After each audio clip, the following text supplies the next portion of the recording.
اندام پارلمان هریما کردستان عراقی و سکرتیر پارتیا کارگر و رهبر کردستان رزدار باپیر کامل سلیمان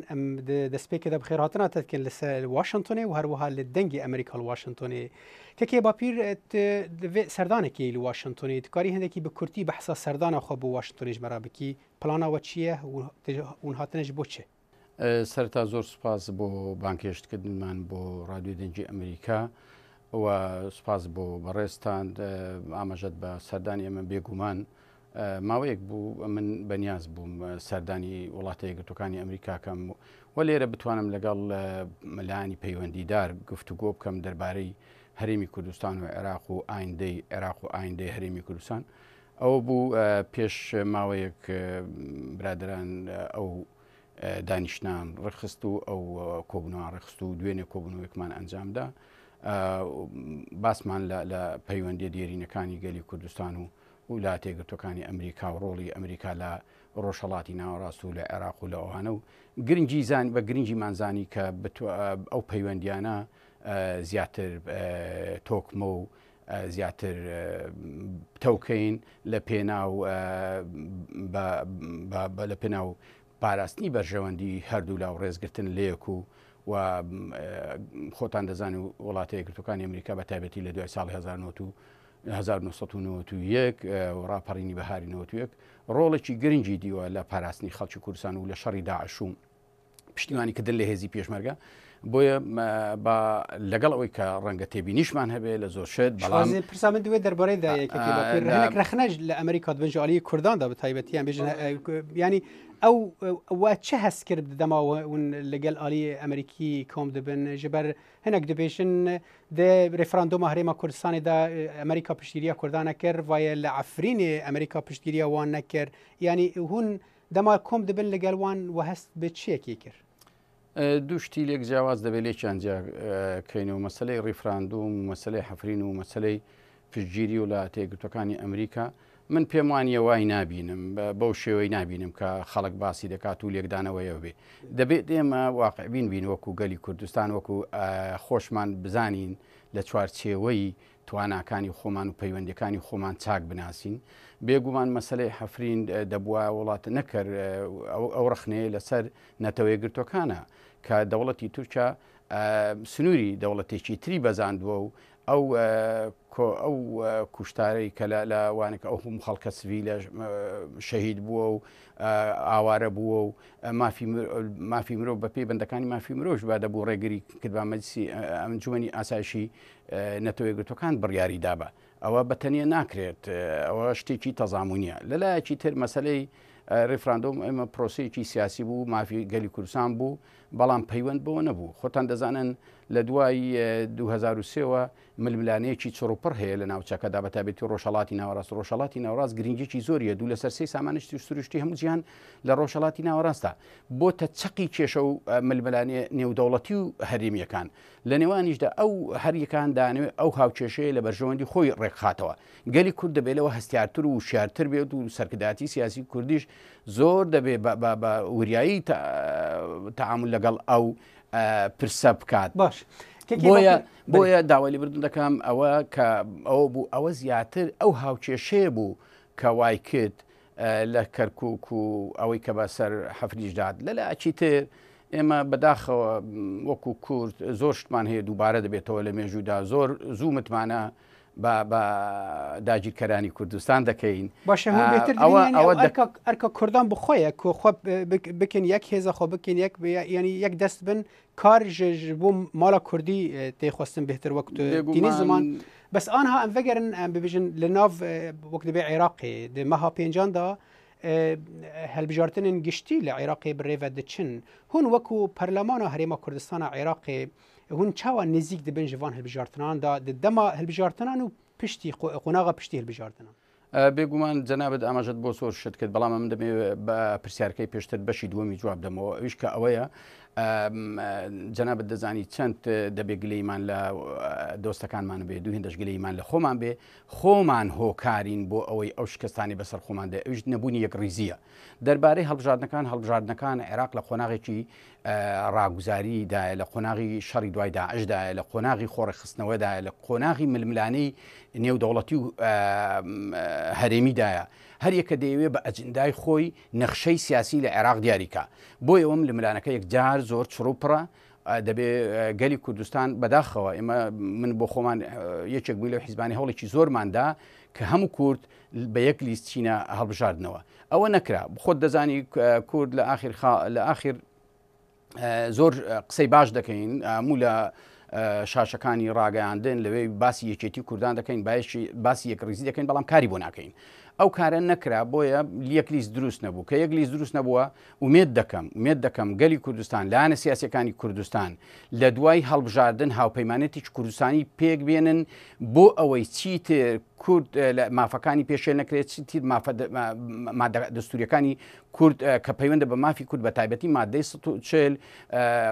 ئەو مادەی پەیوەندە بە دروستکردی مەجلیسی ئیتیحادی ئەو مادەی کە پەیوەندە کە پێشمەرگە بەشێک لە منزومەی دیفاعی عێراقی بە شایستە دارایەکانی گەلی کوردستان هەموو ئەوانە پێویستی بە ئەوەیە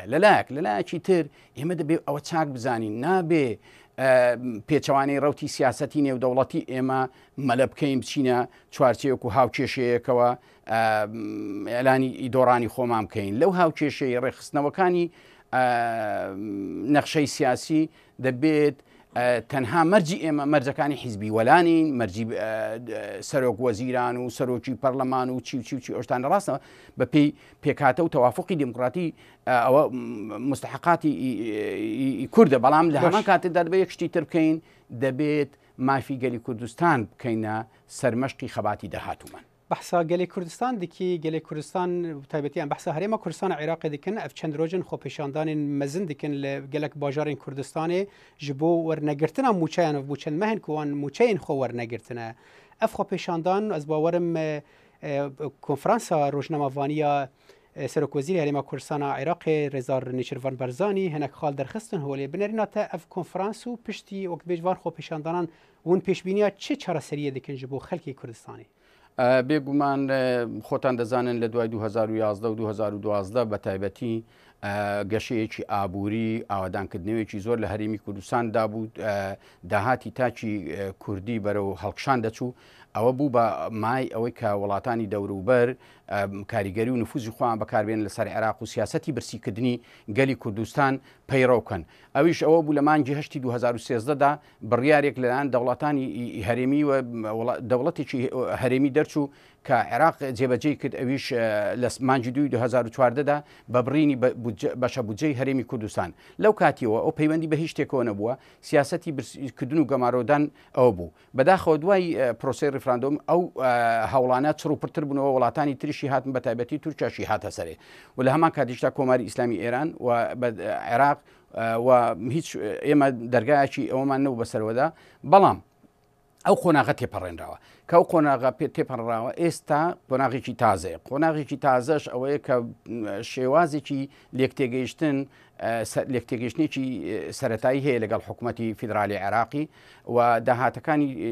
تری هەرێمی کوردستانیش بەرەو ڕێخستنەوە دەچێت ئەوە مافێکی ڕەوای فەرمانبەرانە مافی ڕەوای موچەخۆرانە کە دەبێن داوای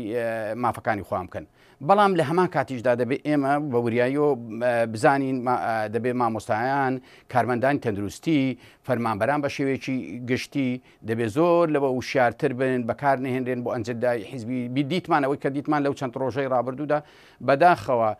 جۆرێک لە بانگەشەی هەڵبژاردن لە ناو چوارچێوەی خۆپیشاندانەکان و مافی خەڵک بوو من بە شەرمی دەزانم بۆ هەر لایەنێکی سیاسی چ لایەنی دەسەڵاتدار بێت چ لایەنی ئۆپسیۆن بێت خەڵک بەکاربێنێ بۆ ئەوەی بچێت دەنجی پێکۆکاتەوە و لەلایەکی تر بچێتەوە ئەوە لەلایەکی تر ئومێد دەکەم حکوومەتی هەرێمی کوردستان بە تایبەتی سەرۆکی ئەنجومەنی وەزیران و ئەوڕۆ ئەو کۆنگرە ڕۆژنامەی کە ڕایگەیاند کە پێدادچنەوە بە پاشەکەوتی موچە کۆتایی بە پاشەکەوتی موچە بێنن و هەنگاوی جددی بنێن چونکە ژیان و گوزەرانی خەڵک لە ڕاددە بە دەرخراپە و لەلایەکی تر دەبێت هەوڵ دەن دادپەروەری کۆمەڵایەتی بێن نەدی هەر بە مەسەلە لە موچەدا نایبەستینەوە موچە نییە هەر ئەوەی کە دەکرێت جێبەجێکردنی یاسا جێبەجێکردنی سەروەربوونی یاسا ئەو سەروەربوونی یاسا بە زۆری هەموو حیزبە کوردستانەکان پێشێلی دەکەن بەتەنێ لایانی دەسەڵاتدار نییە بەتەنێ لایانی ئەوە نییە هەموو حیزبەکان بە خۆی قورسایی خۆیان لەسرە دەبێت هەمومان بۆ دروستکردنی دامەزراوە دەوڵەتیەکان و بە دروستکردنی دامەزراوە شەرعەکانی هەرێمی کوردستان گرنگی پێ بدەین بۆ ئەوەی هاوڵاتی بوون لە هەرێمی کوردستاندا نرخ و بەهای خۆی هەبێت و هاوڵاتی کوردستان هەست بە هاوڵاتی خۆی بوو تنکاریش خەڵکی سیڤیل ڕابێژی و هەلوەستەکە بەرپرسیار بدە دەدەمەکێدا و بەرپرسێن هەرێما کوردستانê nikare bin wê helwestê ji bo wan diyar bikin yan jî pêwîstiyên wayên jiyanê ya rojane dabîn bikin hûn jî wekû parlamenterên Herêma Kurdistana Iraqê beşekî ji vê desthilata teşrîîya herêmê ku hûn fişarê bidin ser hikûmetê da ku wan tiştan dabîn bikin her hal tegerê da bi gelek fakterên herêmî û gelek fakterên nav Iraqê û her wiha nav Herêma Kurdistanê da jî ev xelkê ku ji qonaxeke bin destî Daişê derket yanî Daişê gelek ziyan gihanda Iraqê bigiştî û rengê Herêma Kurdistanê jî gelek metirsîn hat vê demê da wê de hene ku renge Daeş careke din vegere erê ew metirsiyana ji aliyê we ve wekû Parlemana Herêma Kurdistana Iraqê wekû xelk wek berpirsên Herêma Kurdistana Iraqê çawan ew metirsî ئەوەی جەنابەت ئاماژەت پێکرد مەسەلە دوو باشە بەشێکیان کە بەرپرسیاتی لەسەر ئەستۆی بەرپرسان و دەستگا شەریەکانی هەرێمی کوردستاندا ڕاستە لەگەڵتم بەڵام خۆتان دەزانن لە دوای خولی چوارەمی پەرلەمانی کوردستاندا بەداخەوە ئەو خولا زۆر سەرکەوتوو نەبوو لەبەر ئەوەی ئەوەندەی کە ئێمە پەرلەمان دوو وەزیفەیە وەزیفەیەکی قانونی وەزیفەیەکی سیاسی هەیە لەلایەکی تر ئەو قانونانێک کە ئێمە دەرمان دەکەێت بەداخەوە ئەو پێنج قۆڵیە ئەو پێنج حیزبە وای کرد بۆ ڕوخساری قانونی بە یاساکانەوە دەرنەبێن ئەوەندەی ڕوخساری سیاسیان پێوە بوو وەکو بەرژێک بدرون بۆ خۆیان بدرون ئەو پێنج حیزبەوەیان کرد حکوومەتی بنکەفراوان بەرپرسیارە لە هەمووی بە هەمویانەوە بە تەزامونی بەرپرسیارن ئەوەی بەشی دووەمی مەسەلەی مەترسێکی جددیە داعش چونکە ئەوانی کە هۆکاری دروستبوونی داعش بوون تا ئێستا لە عێراق چارەسەر نەکراون ئەویش حکومڕانێکی تایفی شیعەیە کە تەهمیشی و پراوەسخستنی سونە پێکاتەیەکی سەرەکی و لە هەمان کاتیشدا پێکاتەی کوردیش ئەوە هاتۆتە سەری لە دوا بەدووادا دەبێتە مای ئەوەی توندوتیژی و نەعەدالەتی کۆمەڵاتی تێدا دروست بێت نەعەدالەتی کۆمەڵاتیش توندوتیژی لێ دەکەوێتەوە ئومێد دەکەین کە هەموو پێکاتەکانی سیاسی لە عێراق بە بەرپرسیاری تۆ بکەن و ئومێد دەکەین ئەو وڵاتانی کە ڕۆڵیان هەیە یاخود بە شێوەیەکی تر نفوزیان هەیە یاخود بە شێوەیەکی تر کاریگەریان هەیە بە بەرپرسیارەتەوە تعامل لەگەڵ ئەو واقعی ئێستا بکەن و نەبێتە مای ئەوەی کە ئەجندای خۆیان جێبەجێکردن و گەلی عێراق بەتایبەتی چین و توێژەکانی کۆمەلگای چینەکانی خوارە ببنە قوربانی و بیان هاڕ بەێ ئەو هەواڵبندیە ناونەتەویە دژی داعشێ ئەف خەمن دەرخستن هۆلێک و ڕەنگە ئەگەر هەڤرێزید ناوێنا پێشمەرگە و حکوومەتە ناوەندیە ینی ئارتێشە عێراقیدا نەبە ڕەنگە داعش جارێکە دین بەهێز بە و نەتەنێت لە عێراقی ڕەنگە لە سووریێژی divê derbarê de Amerîka serkirdayetiya vê koalisyonê dike li ser erdê bi awayê xwe leşkerî aya êsta hûn Amerîkan e Amerîka bi awayê siyasî çawa dikarê hevrêziya navbêna Herêma Kurdistana Iraqê û hikûmeta navendiya Iraqê bi kêmanî wek berê vegerîne وەڵا بەتابەتی ئەو دوانێک کە من ئاگادار بم ئەمریکا بە جددی پێی هانی هەم عێراق دەدا هەم هانی هەرێمی کوردستان دەگا بۆی بگەنە ڕێککەوتنێک ئەو ڕێککەوتنە لە بەرژەوەندی هەدوولا بێ بۆی ئەو درزە کە هەیە لە نێوانی هەرێمی کوردستان و حکوومەتی اتحادی عێراقیدا چیتر گەورەتر نەبێت و ئەمریکا هەوڵێکی جددی دەدا کە دەستێوەدانی وڵاتانی دەوروبەریش نەبێ و هەوڵێکی جددیش دەدا کە بە هەموو پێکهاتەکانی وێ عێراق گەڕێتەوە ناوەندی نێودەوڵەتی و بتوانێت لەسەر پێی خۆی ڕاوەستێ بەڵام من پێم وایە دەبێت هەوڵێکی جددیتر بدەن ئەویش کە هەنگاوەکانیان زۆر سستن دەبێت پەلە بکەن چونکە کات وەکو شیر وە ئەگەنەی بڕی دەتبڕێت من پێم وایە لەوەدا هاوپەیمانان بەتایبەتی وڵاتە یەکگرتوەکانی ئەمریکا ئەرچیانە کە پەلە زیاتر بکەن و بەتایبەتی لەو درزەی کە لە نێوانی هەرێمی کوردستان و لە نێوانی حکوومەتی اتحادیدایە چارەسەریکەن و جێرانەوەی متمانە بۆ پێکاتەکان ئەویش تەنها و تەنها بە شتێک دەکەی بە شەراکەتی فعلی شەراکەتی وەتەنی و بە مەبدەئی تەوافقی دموکراتی. ئەگەر تەوافق نەبێ خۆتان دەزانن پێکاتەیەک نابێ لە عێراقدا بۆ هیچ کاتێک ئەگە بیانەوە عێراقێکی فیدرال بمێنێت نابێ بە هیچ وەختێک پەنابەرنەبەر زۆری نەوکەمینە دەبێ پەنابەرنە بە پیر ئەس جارێکە تشتێکی دینم وەک بێ هەنێکی باوەکی لەسەر عەردێ ئێوە هون تا کیژان ئاستێ باوەرن کو ئەو باوەریە بەرێ دناف پێکهاتەیەن عێراقیدا ناوە کوردان و عەرەبان و پێکهاتەیەن دندا vegere wek berê piştî ew nakokiyên tundên ku piştî ragihandina referandumê derketin holê. بەداخەوە یەکێک لە کێشە هەر گرفتەکانی نێو پێکاتەکانی عێراق لە سەردەمی ڕژێمی عێراقدا نەبوونی متمانە بوو. لە دوای 2023 خەڵکی عێراق بە شێوەیەکی گشتی بە هەموو پێکاتەکانیەوە ومێدیان دەکرێت کە عێراقی نوێ بتوانێت ئەو متمانەیە جارێکی تر بنیاد بنێتەوە. بەڵام ئەو حکومڕانی کە پێشتریش ئاماژەم بۆ کرد نەیتوانی ئەو متمانێ بەڵکو ئەو متمانەیە زیاتر واکت متمانە نەمێنێت لەناو پێکاتەکانی عێراقدا. ئەوەش وای کە دۆ ڕنگدانەوە هەیە ئەوە برینێکی قوڵە ساڕشکردنی ئاسان نییە. تەنها بە ئەوە دەکرێت کە یەکێک ئالێتێک کە بتوانێت ئەو متمانەیە بجێڕیتەوە جێبەجەکردنی مادەکانی دەستوریە نەک ئەو مادانی بە تەنیا لە بەرژەوەندی لایەکدان بە تایبەتی لە بەرژەوەندی حکوومەتی فیدرالی عێراق و بەرەو مرکزیەتی بێت بەرەو مرکزی حکوومەتێکی مرکزی بێت دەبێت بەرەو کرانەوە بەرەو ئەوەی بێت ئەو مادانی کە بە تایبەتی مادەی 140 مادەی کە پەیوەندە بە ئەوەی پێشمەرگە بەشێکە لە منزومەی دیفاعی عێراقی ئەو مادەی کە مەجلیسی ئیتیحادی دروست دەکات هەموو ئەو مادانە دەبێت پەیوەند مادەی کە دەبێت بە عەدالەتی داهاتی عێراق بەسەر تەواوی کۆمەلگای عێراقدا دابەش بکرێت. ئەگەر بێت و ئەوە بێت تا ڕادەیەک متمانەکە برینەکە ساڕژ دەبێت و متمانەکەەوە دەبێت کارێکی زۆری دەبێت ئەگەر ئەوەنەکەن پێچوانەکەی ڕوودەدات و عێراق لە بەردەمدا بەشبووندا دەبێت. وەک پەرلەمانە هەرێما کوردستانە عێراقی وایە چ پلان هەنە کو هەلبژارتنên هەرێما کوردستانە عێراقی ببن یان tu kar ji divê derbarî de dibe؟ خۆتان دەزانن پارساڵ 6 کاتی ئەوە بوو کە هەڵبژاردننی پەرلەمانی کوردستان وادەی بەسەر چوو بوو بەڵام بەهۆی ئەو گرفتە سیاسیانەی کە پەرلەمان پەچی کەوت بوو گرفتی سیاسی دروست بوو دوای جارێکی تر پەرلەمان کەوتەوە کاراکرایەوە ماوەی ساڵێک ماوەی بڵین ساڵێکی درێژ کردەوە کە دەکاتە دوو وەرزەکە دەکاتە 8 مانگ لەگەڵ پشوەکەی لەگەڵیدایەتی دەکاتە دەمانگ ئەگە پشووی دواش حساب بکرێت 12 مانگ یعنی ئێمە مولزەمین لە 6 تا 6 دەبێت هەڵبژاردن بکرێت ومێت دەکەینەوە هەڵبژاردنە بکرێت بۆ ئەوەی ئەو قەیرانە سیاسی هەیە و نەخشەی سیاسی بتوانێت لە ئایندەدا وا دابڕێژێتەوە کە ئۆقرەی سیاسی لە هەرێمی کوردستان بێت. ئەندامی پەرلەمانە هەرێما کوردستانە عێراقی و سکرتێرێ پارتیا کارکەر و رێنجبەرین کوردستانی کاک باپیر کامەلا سلەیمان سپاس بۆ بەشدار بوونات. سپاس بۆ ئێوە و سپاس بۆ هەموو بیسەران و بینەرانی دەنجی ئەمریکا و سوپاس بۆ